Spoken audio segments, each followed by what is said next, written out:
Good evening po. Naririnig niyo na po ba ako? Thank you. Once again, good evening everyone. And good evening also to those who are watching online. Welcome to our relationship talk for tonight. And we will study the origin of marriage, a covenant witness by God. So, ito po yung ating topic sa gabing ito. At hari nawa, yung mga nasa online ay nasa maayos po kayong kalagayan, maging sa bawat isa na nandito. At salamat din dahil meron tayong tatlong kababaihan. Kala ko men's fellowship uli. So, purihin po ang Panginoon. Patuloy po tayo sa ating relationship talk. Last pang fifth Sunday na po natin na pinag-uusapan yung wedding and marriage. Yung first Sunday, tinalakay natin yung walking down the aisle, the origin of wedding. Pinakita doon yung covenant na binigay ng Panginoon. And then the second week, yung mga signs, halimbawa yung Bible, yung aras, at kung ano yung nagsisignifies nun sa bawat isa sa atin. At ganun din, nung third week, tinalakay natin yung the wedding feast, the feast of the table, na kung saan, kung paano sinisimbolo nun yung victory, yung pananagumpay ng Diyos. And then last week, yung pinag-usapan natin, yung kasuotan, no? Na yung kasuotan ng babae, it signifies purity. That's why sa ating mga kalalakihan, it's a challenge, no? Kung halimbawa single pa kayo, you have a girlfriend, it's a challenge na kailangan i-keep yung purity ng babae so that pagharap sa altar ay malinis pa rin siya, no? Walang bahid. Hindi yung kasing laki ko na yung tiyan, no? So, at least pag hinarap natin sa altar ay yung inyong mapapangasawa ay sexy pa rin, no? At puro pa rin sa harapan. Kasi ganun yung sinisignify noon na tayo as a church, God keep us pure so that ihaharap tayo ng ating Panginoong Kristo sa Diyos Ama na walang bayad at walang kasalanan. Ganun din, yung damit din ng lalaki during the wedding ceremony, it symbolize your funeral dress. No? Parang nakapamburol tayo during our wedding day, no, mga kalalakihan. Because it's true, we are attending to our own funeral. No, baka parang nagjo-joke na naman si... No, hindi po ako nagjo-joke, kundi totoo po 'yon. In our wedding day, we also attend to our own funeral. Why? When we get wed, we actually die from our bachelor's life. Namatay na tayo sa ating pagiging binata. Namatay na rin tayo from our promiscuity. And then, we die from our wandering eye. Dahil nag-asawa na tayo, hindi na tayo titingin pa sa iba na parang nagsa-search pa uli kung sino naman yung susunod. Who's next? No? So, we die from that. Namatay na tayo doon. And also, we die from our immoral behavior. Iba yung behavior mo nung binata ka, iba na rin yung behavior mo nung mag-asawa ka. So, the groom suit symbolize as our funeral dress. And then, we simply live now for our wife, for our family, and for God's glory. No? So, dun tayo nabubuhay na bilang may asawa. Tonight, our topic is the origin of marriage, a covenant witness by God. Lilinawin lang natin at bibigyan ng diin sa gabing ito na marriage is not a man's idea. Hindi po ito naka-incorporate sa cultural values na dapat magpakasal or parang nagiging optional na lang or option na lang yung pagpapakasal. No, it's not an option. It is an act as a God's covenant to mankind. Kapag ikinakasal yung dalawang tao, it's an act of God's covenant to mankind. Bago pa yung mga simbahan, bago pa yung mga pare or priest and home, there is a husband first.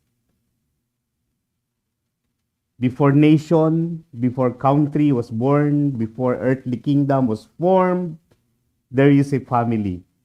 The first institution instituted by God through Adam and Eve. No? So, bago pa magkaroon ng bansa, bago pa magkaroon ng kingdom, pamilya po muna yung itinatag ng Panginoon through Adam and Eve. So, marriage is instituted by God, not by any government, not by any culture that developed by man, but by God Himself. So, ang Panginoong Diyos po yung nag-institute ng marriage. The wedding ceremony that we observe and celebrate in our generation today was not a mere tradition that we have to follow. It is our public declaration of a divine covenant between God and man. So, it's our public declaration, no? Ipinapahayag nyo sa buong kapulungan na kayo ay lumipas na doon sa mga gawi nung nakaraan, pagiging binata at dalaga, kundi magtatatag na kayo ng inyong pamilya. At aayusin nyo ang inyong pamilya para sa kapurihan ng Diyos. That's why sabi dyan sa Ephesians chapter 5 verse 31, usog lang ako para mas malapit sa camera, mas maging mas guwapo at mas mabasa ko rin dito. Sabi dyan, for this reason, a man will leave his father and mother and be united to his wife, and the two will become one flesh, no? So, sa Genesis chapter 2 verse 18, sabi ng Diyos doon, it is not good for a man to be alone. I will make a helper suitable for him. And then sa verse 21 and 22, sabi niya, then the Lord God made a woman from rib he had taken out of the man, and he brought her to the man. And then, pinatutunayan din yung kasalan na ina-accept ito ng Diyos at ini-institute din ito ng Diyos sa John chapter 2 verse 1 to 11, yung wedding sa Cana, yung unang milagro, the first miracle na ginawa ng ating Panginoon.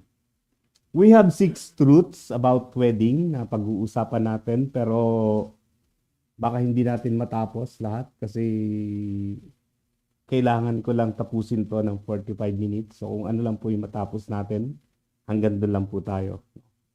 Kasi magre-ring po yung aking oras. So time's up. So tayo po lahat ay maglalaho. No? Hindi, kung ano lang po yung tapusin. No? So sabi dyan, we have 6 truths about wedding. The first is, marriage begins at creation.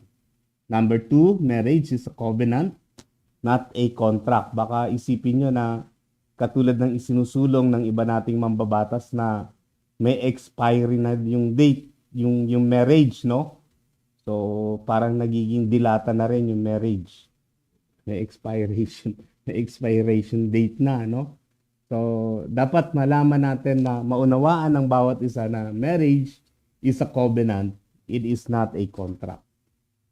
Number 3, ancient weddings, public and sacred. No? Ina-announce to, ipinapakita ito sa publiko at sagrado yung pagkakagawa nito. Hindi po ito basta parang katuwaan lang na fashion show para ibida mo yung magandang damit, no? Yung mananahi mo o kung sino man yung stylist mo, hindi po ganon. And then number 4, Jesus affirmed the wedding covenant. Number 5, why we still celebrate weddings today. And number 6 is the covenant feast. So, ito po yung 6. So, balik tayo. Number 1, Marriage begins at creation. The Lord God said, sabi dyan sa Genesis 2, chapter 18, "It is not good for the man to be alone. I will make a helper suitable for him." You know, God saw the need of a man that He created. The Lord took notice of it. Kaya kung mga single kayo, baka isipin ninyo na parang wala pa akong kapareha, no? Huwag kayong mag-alala. Nakikita po ng Diyos ang inyong pangangailangan. Alam niyo po, nakakatuwa yung verse na to pagka binasa niyo to hanggang sa huling verse na. From this verse 18 hanggang sa verse 22, nakakatuwa tong verse na to. Kasi parang comedy yung pagkaka-deliver dito ni Moses. Sabi niya sa verse 18, nakita ng Panginoon na it is not good for the man to be alone. I will make a helper suitable for him. Pero kung babasahin niyo verse 19 up to 20, ano ginawa ng Panginoon? Sino may mga Bible app? Buksan niyo sa Genesis chapter 2. So verse 18, 19, 20. Basahin niyo yung 19, no? Ganito yung pangyayari. 19.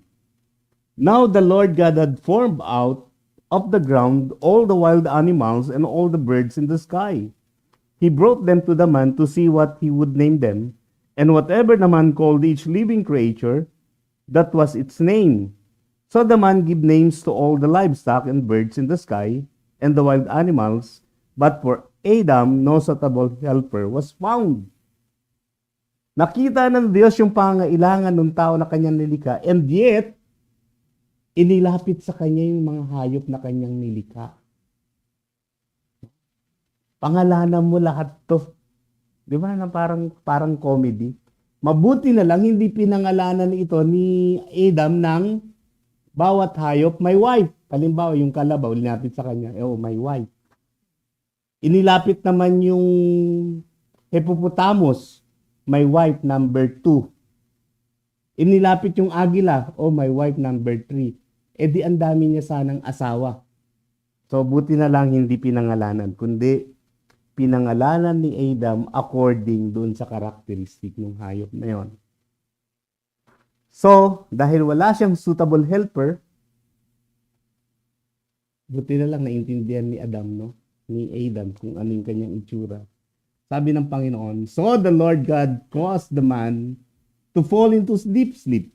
And while he was sleeping, he took one of the man's ribs and then closed up the place with flesh. Then the Lord God made a woman from the rib he had taken out of the man, and he brought her to the man." Ang galing ng pangasawa ni Adam, no? Simple lang. Pagtulog niya, paggising, wala. May asawa na siya. Hey, congratulations. You're now married. Question. Bakit sa rib kinuha? Bakit sa rib kinuha ng Panginoon yung piece para gawin si Eva? Bakit hindi sa piece of hair? Well, nakalbo lang naman po ako nung nagkaedad na ako. Pero nung binata pa ako katulad nyo, makapal din naman buhok ko, no? Ano nga po siya hanggang dito? Kasi uso nun yung gupit na 7. Bakit hindi sa piece of hair? No? Or dito sa daliri? No? Sobra daliri mo, buwasan natin ng isa. Gagawin ko yung babae, mga pangasawa mo. Bakit hindi sa paa? No? May sobrang buto dyan sa paa mo. Bakit hindi doon? Bakit sa rib? Ano po ang inyong masasabi? Bakit hindi sa paa? Hindi siya kinuha sa paa, malapit sa puso. No? Hindi sa daliri, para duru-duruin natin yung ating mga pangasawa. Di ba sinabi ko na sa iyo? By the way, mga kalalakihan, no, mapapayo ko lang sa inyo. Yung ayaw gawin ng asawa nyo, yun yung gawin nyo. Halimbawa, nag-team building yung inyong mga kasambahay. Nag-team building sila, wala kang katulong. Ayaw bumangon ni Mrs. Ayaw magluto, di ikaw magluto, gawin mo kung ayaw niya, di ba? Ayaw niya magwalis, o di yun ang gawin mo para magkasundo kayo. Kung anong ayaw ni Mrs. na gawin, yun po yung inyong gawin para patuloy po yung inyong magandang pagsasama. No? Hindi sa paa para sipasipain mo lang yung asawa mo, kundi kinuha siya dito sa rib.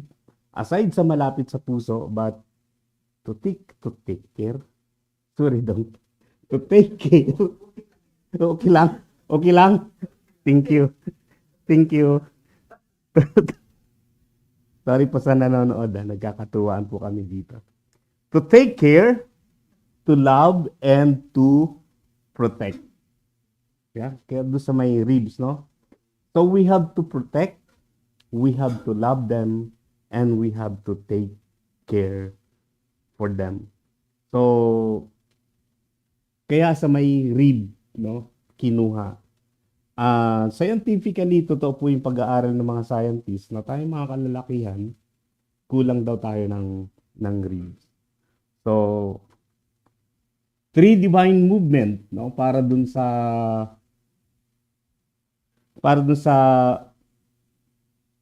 marriage began at creation. First is living. A man shall leave his father and mother.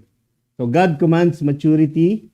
Love requires responsibility. Hindi mo lang pwede sabihin na parang, again, no, sa mga kalalakihan, sa mga single pa na lalaki, huwag niyo pong ipapromise yung kasal para lang makuha yung gusto niyo sa mga kababaihan.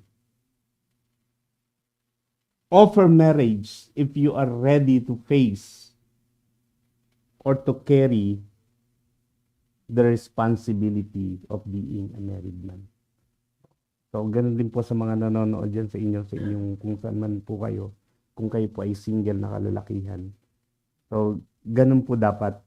God commands maturity, love requires responsibility.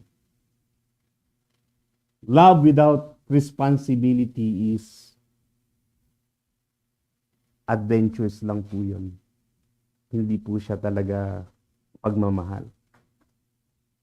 Number 2 is living. He shall join his wife. Sabi ni Apostle Pablo. Marriage is not emotion. It's a commitment. Maaring kapag ikakasal ka, na-hype ka ng iyong emotion, tuwan-tuwa ka, mixed emotion, hindi mo minsan malaman. But again, marriage is not emotion. It's a commitment. Hindi yan parang kanin. Sabi nga ng matatanda, pag napaso ka, isusubo mo pag napaso ka, iluluwa mo. No. Kahit napaso ka, kahit iba yung lasa, kailangan ipagpatuloy mo yan kasi it's a commitment. Gagawan nyo pareho ng paraan para mas maging maayos yung lasa. And then one flesh, you will become one flesh. No? They will become one body or one flesh. 2 lives, 1 destiny, 2 names, 1 testimony. Ang kagandahan sa mag-asawa, no, magkaiba man ng personality, pero kailangan nilang magkasundo. Kailangan nilang mag-blend. Pag-aralan nilang mag-blend because they represent God's relationship to mankind. So, katulad nung mga ina-example dito, nung mga nakaraan, no? Sa isang bata na naligaw, tinanong ng pulis kung saan siya nakatira, sabi ng bata, sa impyerno po. Ha? Sa impyerno ka nakatira? Ano ba pangalan ng tatay mo? Demonyo po. So, mahirap, no? So, kailangan ipinapakita natin sa ating pamilya yung testimony, yung pag-ibig, yung relasyon natin sa ating Diyos.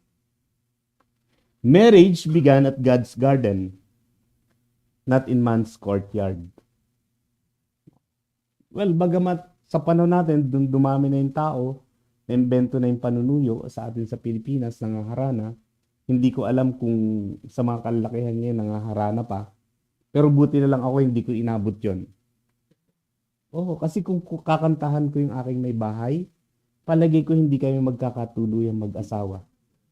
Oo. Kasi sasabihin niya, yung boses pa lang nito, walang direction eh.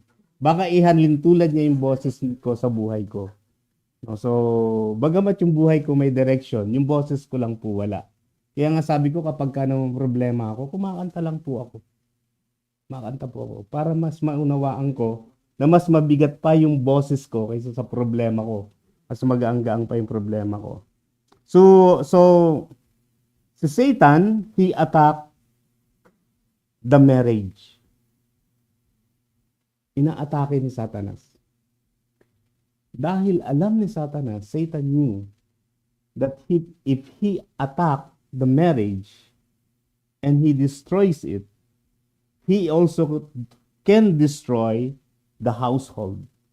He can also destroy the home, and he can also destroy the society, and it destroys the generation and the generations to come. That's why Satan,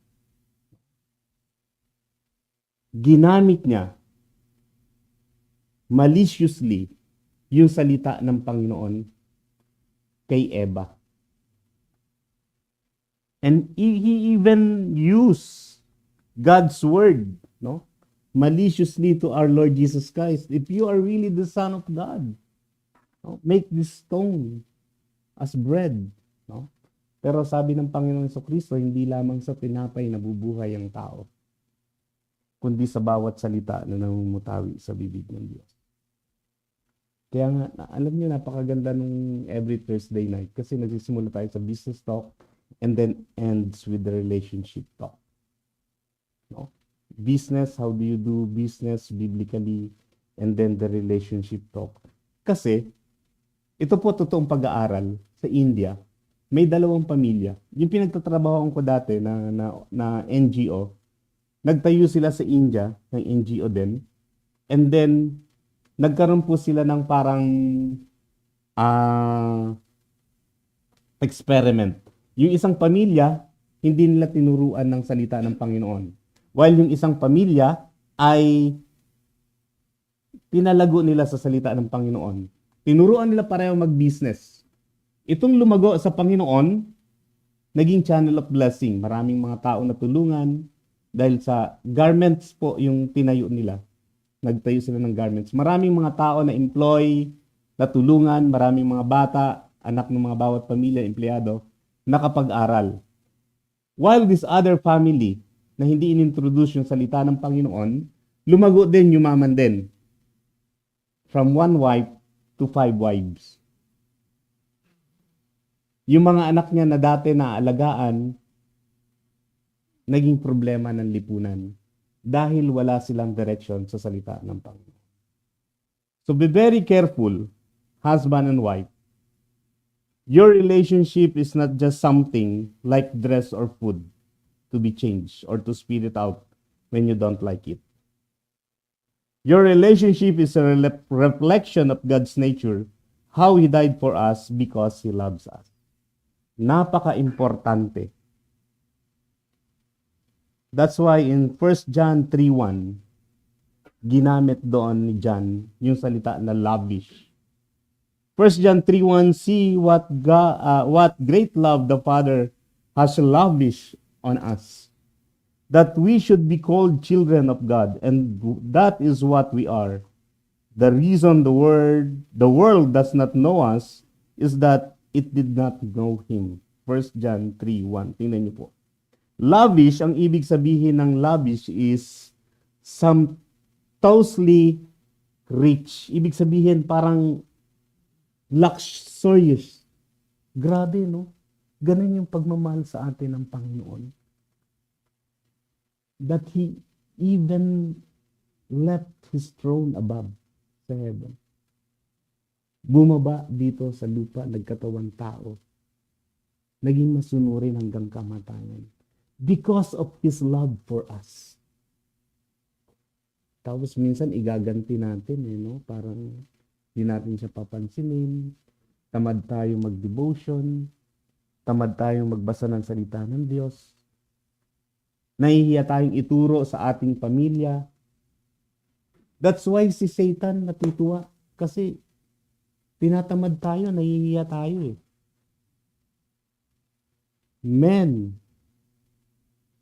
of the family, stand for what is right.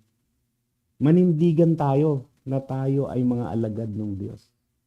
At dapat nating ituro sa ating pamilya, sa ating mga anak, ang katotohanan sa Diyos. Okay? Sabi dyan, lavish. Kumbaga sa Tagalog, labis-labis na pagmamahal sa atin ng Diyos. That's why, yung point number 2 is marriage is a covenant, not a contract. Covenant po siya. Sa Malakay 2:14c, no, yung tinatalakay dito ni Malakay, ni Prophet Malakay, is yung unfaithfulness ng mga Israelita sa Panginoon. Sabi diyan, though she is your partner, the wife of your marriage covenant, sa Malakay 2:14c, tinatalakay doon ni Malakay kung paano yung mga Israelita naging unfaithful sa Panginoon and they practice divorce rampantly. Kahit yung reason ng divorce ay hindi naman yon yung paghiwalay nila, na dapat kapag naghiwalay sila ay nasa gantong reason lang, ginagawa nila ng paraan para makapasok lang sila at makapag-divorce sila. No. Kaya sabi ni Malakay, they are your partner. She is your partner. She is your wife. Your marriage covenant.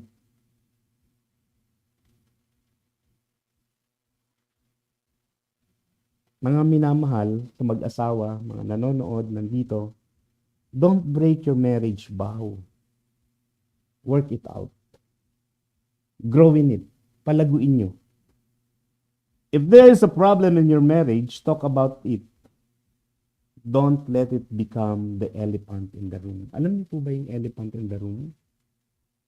No? Nag-alaga kayo ng elepante, ilinagay niyo sa kwarto. Ito po yung issue. Ito po yung problema na hindi niyo pinag-uusapan. Alam niyo yung problema niyo yon, pero iniiwasan niyo. Na parang yung lamesa na basa, hindi sasabihin mo, nakikita niyo nabasa yung lamesa, sabi mo, ay, hindi pa pala nahugasan yung plato, no? Ay, yung baso, wala na palang tubig. No, it's an example. Don't let your problem becomes an elephant in the room. Talk about it. Settle it.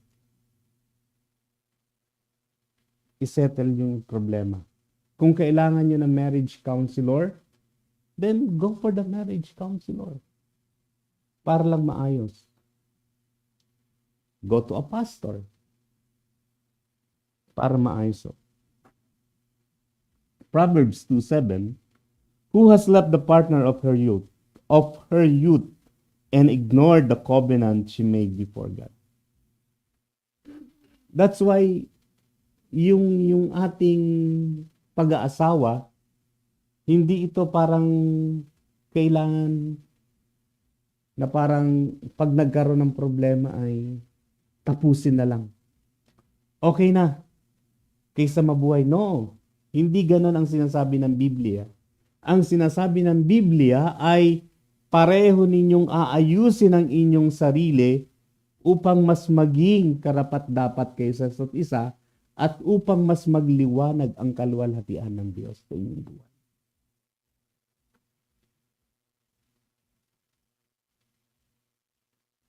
In Proverbs 2:17, Solomon discussed the wisdom, how it guides our life, how it guides our daily life. Kung papaano yung wisdom ginagabayan tayo, no? Yung wisdom, it talks about the godly men, while the foolish is for the sinners. It protects, it guides us. Covenant instituted by God that whoever breaks it will pay it with his life, no? Yung covenant, in-institute ito ng Diyos. Siya yung nagtatag mismo. Ang sino mang sisira sa covenant na to, kailangan magbayad ng kanyang buhay.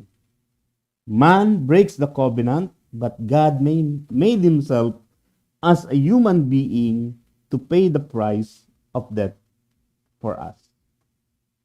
Si Kristo namatay sa krus ng Kalbaryo in behalf of us.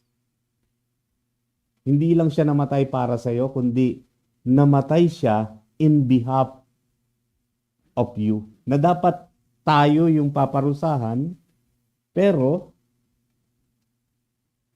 hindi na tayo pinarusahan ng Panginoon.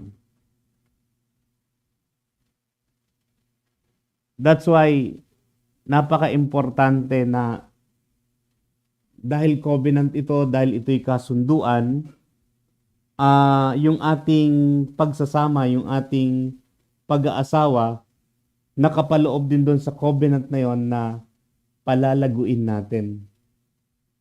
Pagyayamanin natin, no?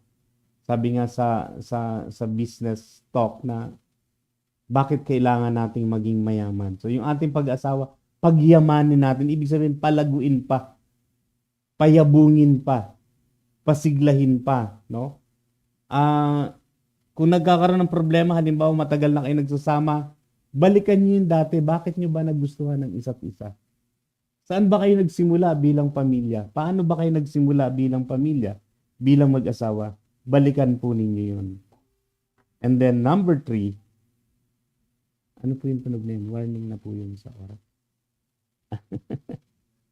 Ayan, okay pa. Meron pa akong ilang minuto. Number 3, ancient weddings, public and sacred. In John chapter 2, verse 1 to 2, on the third day, a wedding took place at Cana in Galilee.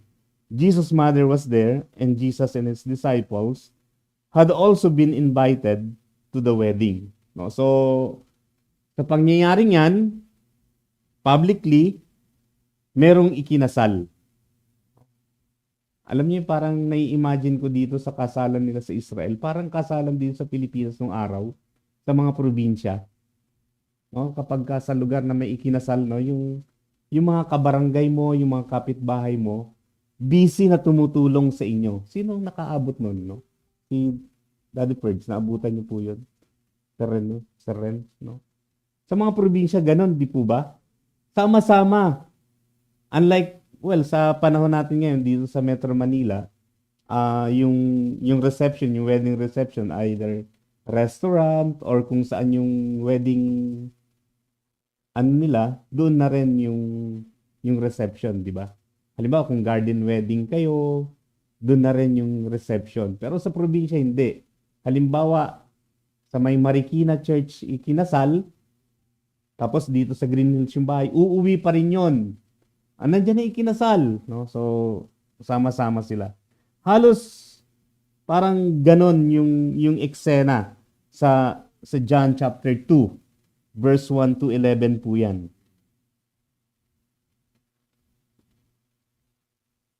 Sama-sama sila. Sa Hebrew wedding, yung custom nila,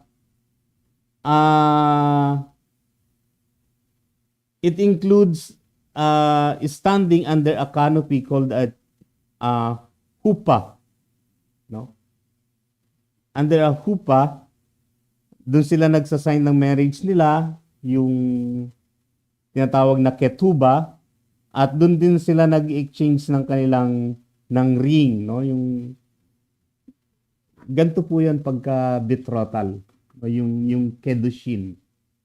Akala ko nga tong kedushin na to yung technique to ni Naruto. Yung kedushin times 2 times 2. Hindi po pala 'yon. Iba po pala 'yon. So, ha?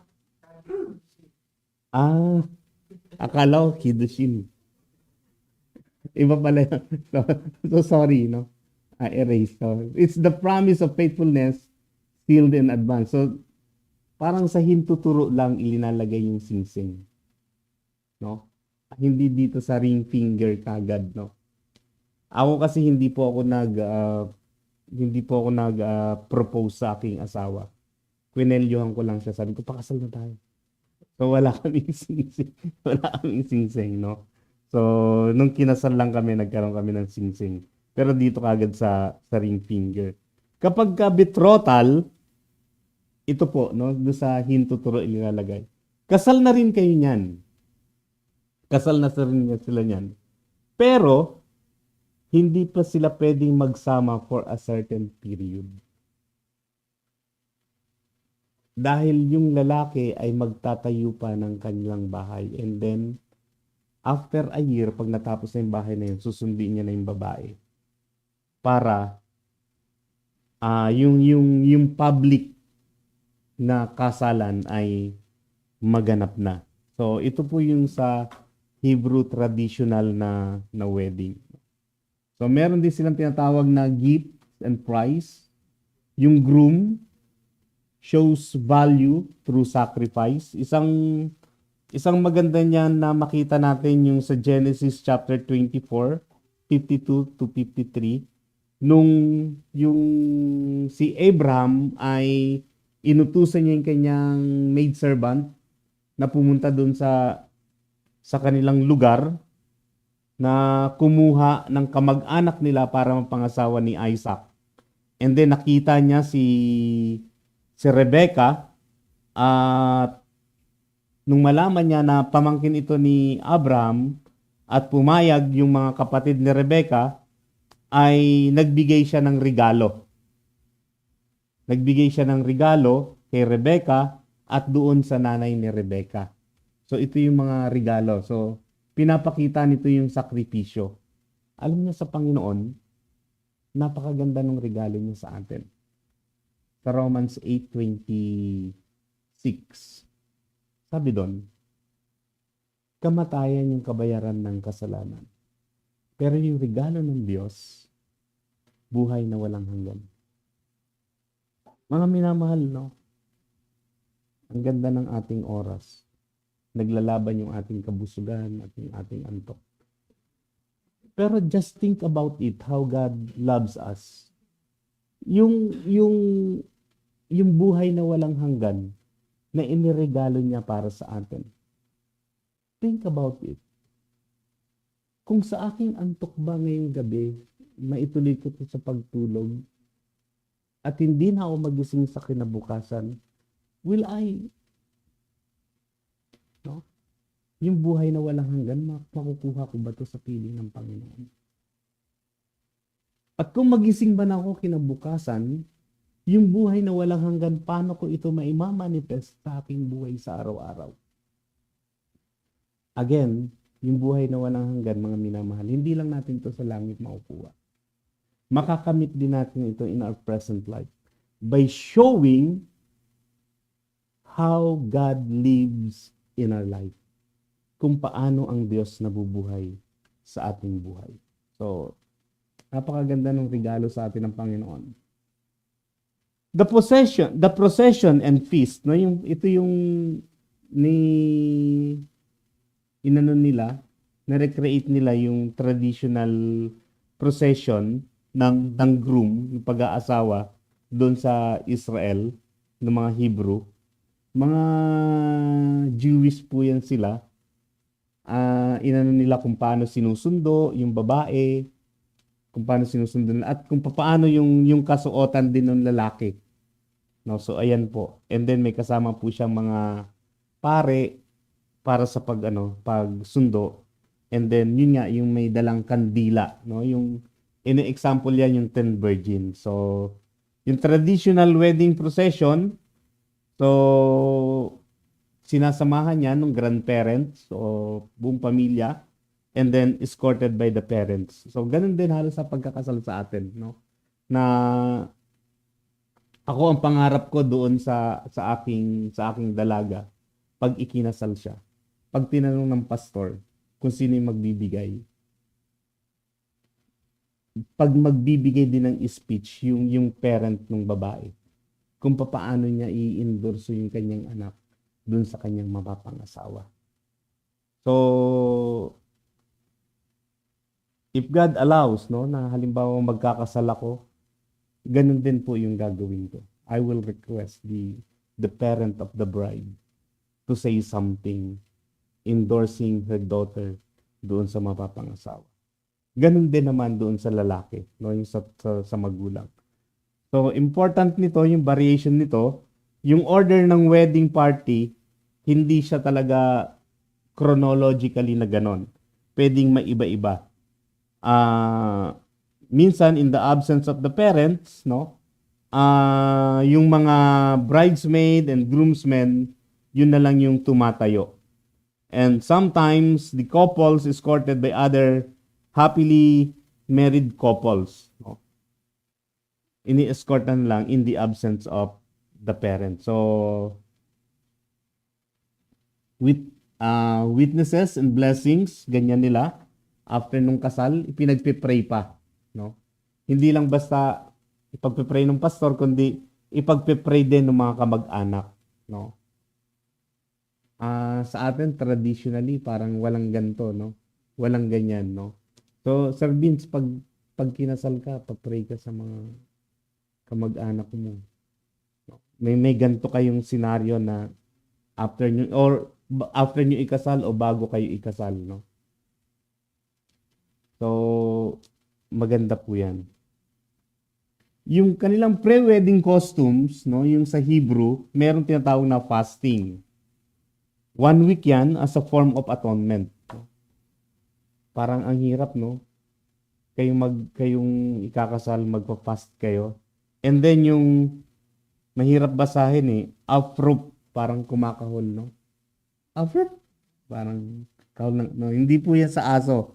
It is to be blessed in the synagogue week before wedding. Parang ipatatawag yung mag-asawa para i-bless sila. So, ganun din, week before kayo ikasal, pastor, pwede kayo magpa-bless na. So, and then yung separation, the couple will not see each other for a week up to the wedding day. Bakit? Para i-ensure yung inyong union is not based on emotion or on intellect. Rather, no? It's a covenantal, no? Na parang hindi mo lang gustong-gustong makasal sa kanya kasi parang naramdaman mo in the absence, no? Parang makikita mo yung halaga. So, ito po rin yon yung mga ceremony costumes. Yung number 1, ilinagay ko na po dyan kung paano basahin. Baka kasi sa atin sa Tagalog, iba po yung meaning niyan. So, andyan na po kung paano basahin. Hapa. No? Hapa. So, hindi yan ganyan basahin, no? Baka ma-MTRCB tayo pagka binasa natin. Ito yung hapa, ketuba, hapa. Yan, ganun. So, ring ceremony, 7 blessings, and then breaking the glass and mazel tov. So, yung hapa, ito yung ceremony under the canopy. Parang tent po yan, yung hapa na yan. So, dyan po, binibless yung mag-asawa. Yung ketuba, ito yung the groom and the 2 witnesses signed the ketuba, a marriage contract that outlined the groom's responsibility to his wife. So, may witness. Baka mamaya iba yung pumirma. O nag-iba yung pirma. No? So, kailangan tingnan natin. And then, the ring ceremony, the groom gives the bride a plain gold ring and the essence of the marriage vows is spoken. So, by this ring, you are consecrated according to the law of Moses and Israel. The 7 blessings or Shiba Brakot, no? Nire-recite nito over the cup of wine which the couple shares. And then the breaking the glass at the end of the ceremony. Sa atin dito, yung nabe-break lang yung glass dahil pinupukpok ng kutsara, no? Para sabihin na mag-kiss yung yung couple. Pero sa kanila talagang nagbe-break sila ng O nagbe-break talaga sila ng glass, no? Hindi yung disgrasya lang dahil inano mo ng kutsara, no? And then the muzzle top. Ah, it's a parang shouts of good luck, no? Blessings, no? Parang inaano niyo yung mag-asawa. So, after ng wedding, ito naman po yung kanilang ginagawa. Yung yikod. Ah, hindi po yan ito ah. Pakiisipin niyo po yung at the back, no? Hindi po 'yan, no? So the bride and the groom is spend time alone together after the ceremony to observe the start of their married life, no? So pinapabayaan natin sila na mag-spend together. Nandun sila sa kwarto, nandito tayo sa labas, nagkakasayahan. So celebration, the private time is followed by a festive meal and reception with dancing, music, and the repetitions of the seven blessings. So, nagkakasayahan na. So, nire-repeat pa rin. So, yan. 48 na. So, every wedding is a reflection of God's redemption. Kapag kinasal kayo, ipinakikita dyan, pinapakita nun na kung paano tayo tinubos ng ating Panginoon. God created the marriage in the Garden of Eden. Man broke the covenant through sin. God restores the covenant through our Lord Jesus Christ, His death on the cross. The Holy Spirit sustains the covenant through grace, and one day we will celebrate the grand wedding day in heaven. So, reminder, marriage is not built on feelings only, it is built on faith. Kasi wala naman talaga tayong assurance sa isa't isa. Wala naman akong assurance sa mapapangasawa ko na magiging mabuting may bahay siya sa hinaharap. Kundi ako'y nananampalataya sa Panginoon na gagawin siyang mabuting asawa para sa akin. Woman, sa mga nanonood, kung may mga single woman pa dyan, women, don't make yourself a woman that needs a man, but make yourself every man need. Okay? Sa mga single na kababayan. Ganun din naman sa mga kalalakihan. Don't collect and select, but pray that God will give you a suitable helper. Marriage is not held by romance. It is held by reverence. Napaka-importante po sa mag-asawa yung paggalang sa isa't isa, yung pagpapasakop sa isa't isa. Napaka-importante po nun. Magmahalan, igalang yung isa't isa, irespeto nyo yung isa't isa. Marriage is keeping the covenant by loving each other for the glory of God. So, mga minamahal sa mga kalalakihan na may asawa, harinawa, matutunan natin na ito po ay ating covenant sa Panginoon para palaguin yung ating pagsasama ng ating may bahay for God's glory. May tanong po kayo? Katulad nung sinabi ni Pastor Seth, wala naman kayong tanong. So, thank you and God bless. Yeah. So, next week, tatapusin po natin yung topic 4, 5 to 6. Purihin po, Panginoon.